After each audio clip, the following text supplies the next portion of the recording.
Hello, my name is Carter Jones, and I'm the chairman of the board for Coastal Outreach Soccer. First off, I want to thank the United Way for allowing us to submit a grant this year, and also for the support that they've given us in the past. Today, we'll go through our program and our agency and talk to you about what exactly we do and who we serve in the community. Also, Neil Dawson, who's our financial manager, is also a member of the board and a coach for Coastal Outreach. We'll go through the finances of exactly how we get funding for the program. You also see Sean Williams on this video, who's executive director of the program. He'll be the point man for all the questions as far as what the program does, the youth that we service, what the program is going to do going forward, and different aspects of the program for everybody. So we'll get started by asking Neil the questions about the funding of the program. Coastal Outreach Soccer is funded through multiple sources. We have philanthropists that give to our organization, as well as we write grants. We wrote our first grant last year with United Way, and we thank you for that. Sean, if you could, kind of start out by talking about who does the agency serve. Okay. Coastal Outreach Soccer has been in existence since 2004. So we are now, our nonprofit is Coastal Outreach Academies. Our program provides services for youth that are low to moderate income and primarily that live within the city limits of Brunswick, ages 4 to 18. And what does the actual agency do for the youth? We provide services in several areas. We have our health component, which is our physical fitness component, which consists of our soccer program, which is a year-round program. We have a fall season.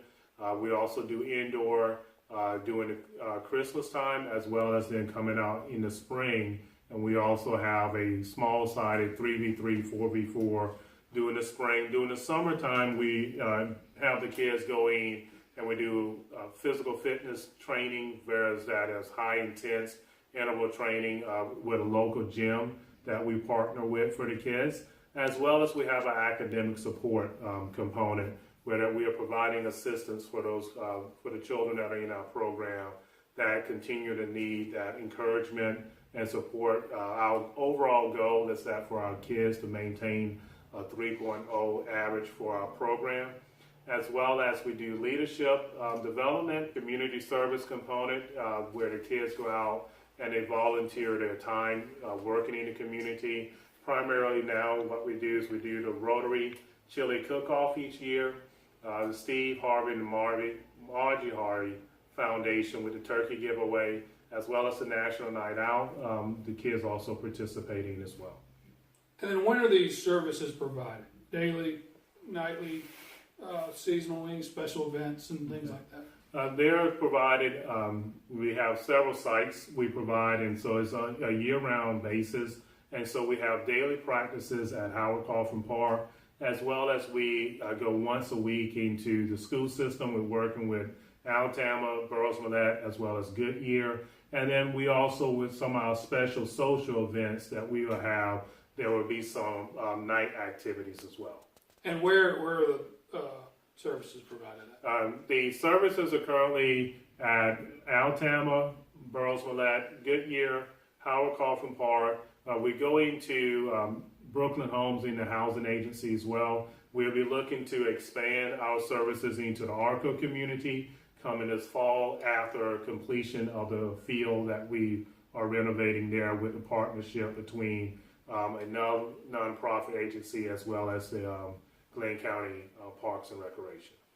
So if you could, go into why exactly you started this program and this agency, kind of why it exists and why it's necessary for this community.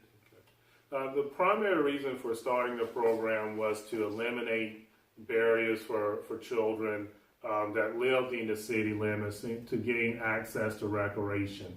As we know, several years ago, the city was not able to continue to fund the recreation department, so they partnered with the county recreation department, and we also have provided support so that we can continue to provide recreation for kids that within the city limits that's within walking distance for them.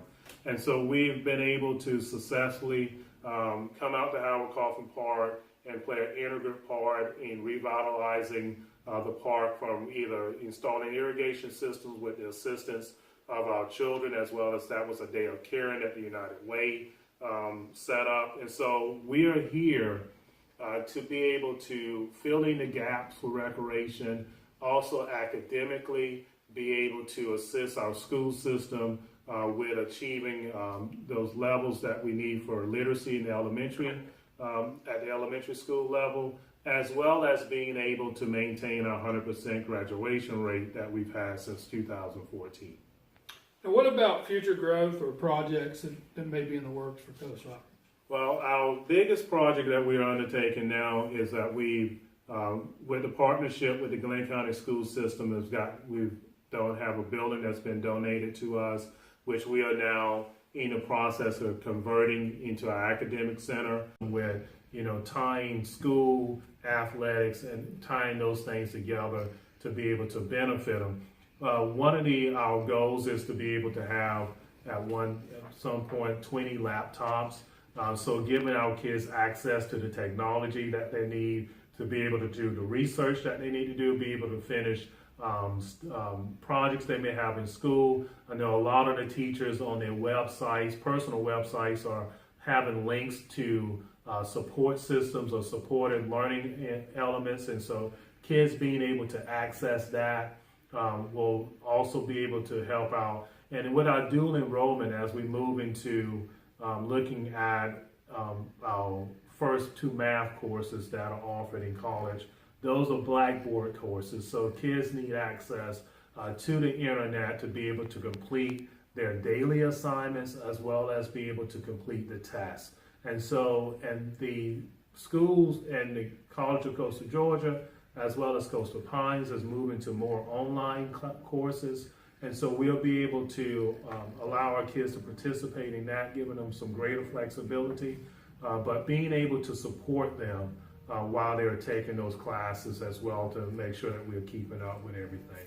So that academic center is going to be a hub for us to be able to engage our kids in those areas, be able to create opportunities to make sure that they are excelling academically. While we have the new academic center out here, we also have a new park that we potentially will be going into in the next several months. Could you talk to them a little bit about Polk Field and what's going on there, and where you see that going in the Arco neighborhood?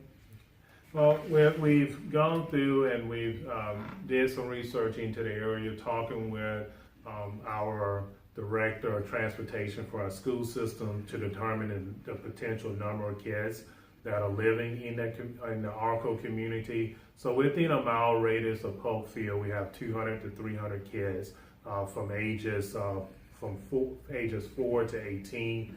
They're attending 6 of our schools. And we've already gone out to 2 of those schools, Sterling Elementary as well as Jane Macon, to speak with the principals to go ahead and start that relationship there.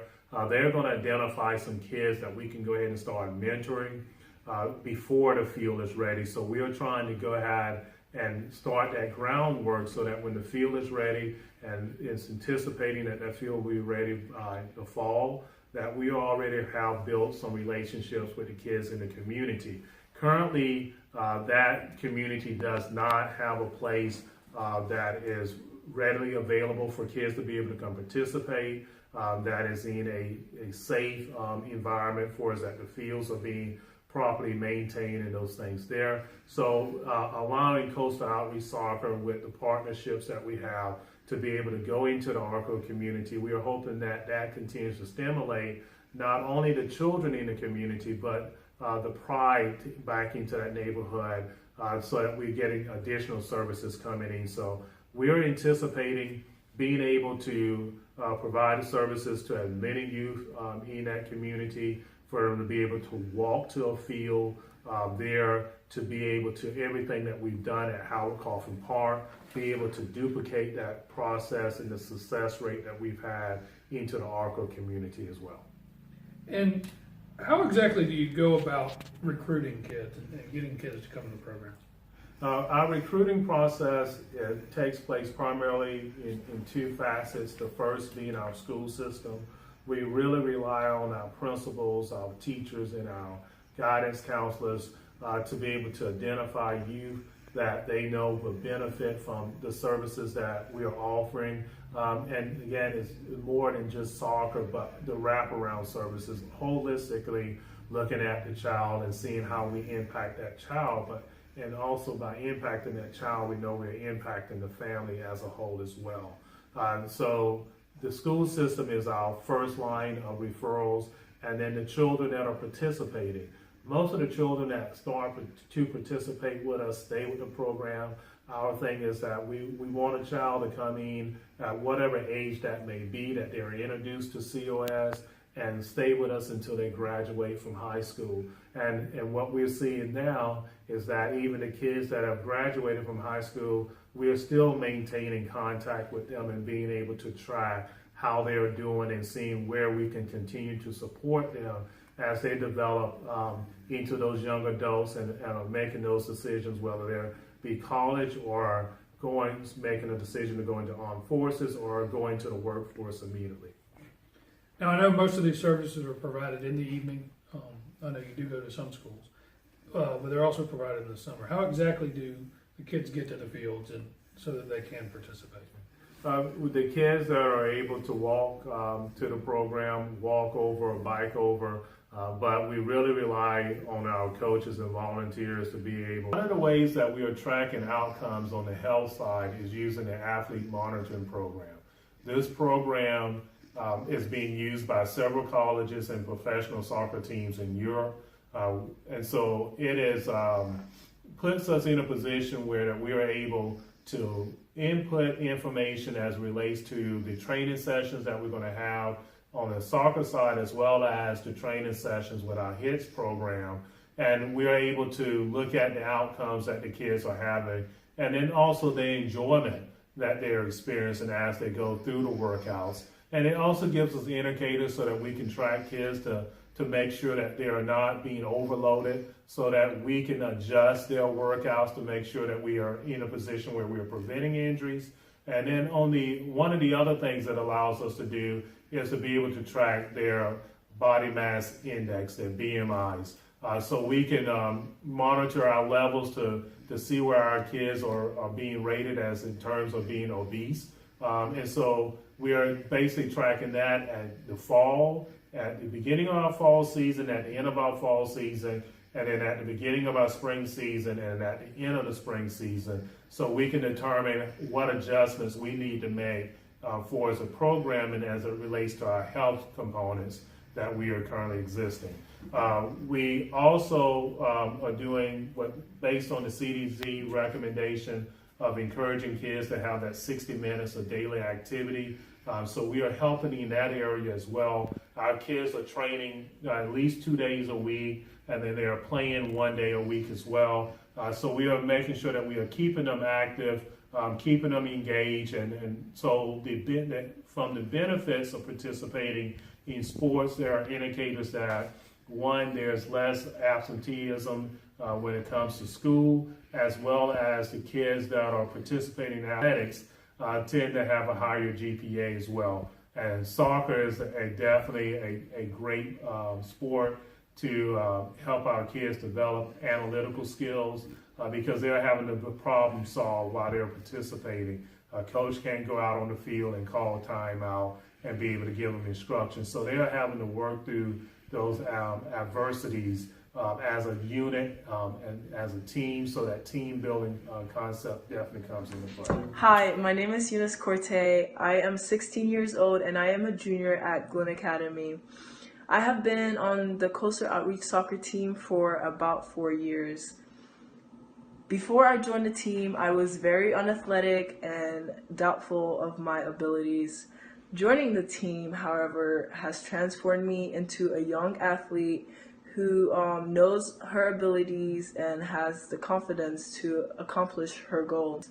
I am very grateful to be on a soccer team that not only focuses on soccer, but helps us with tips for a better future.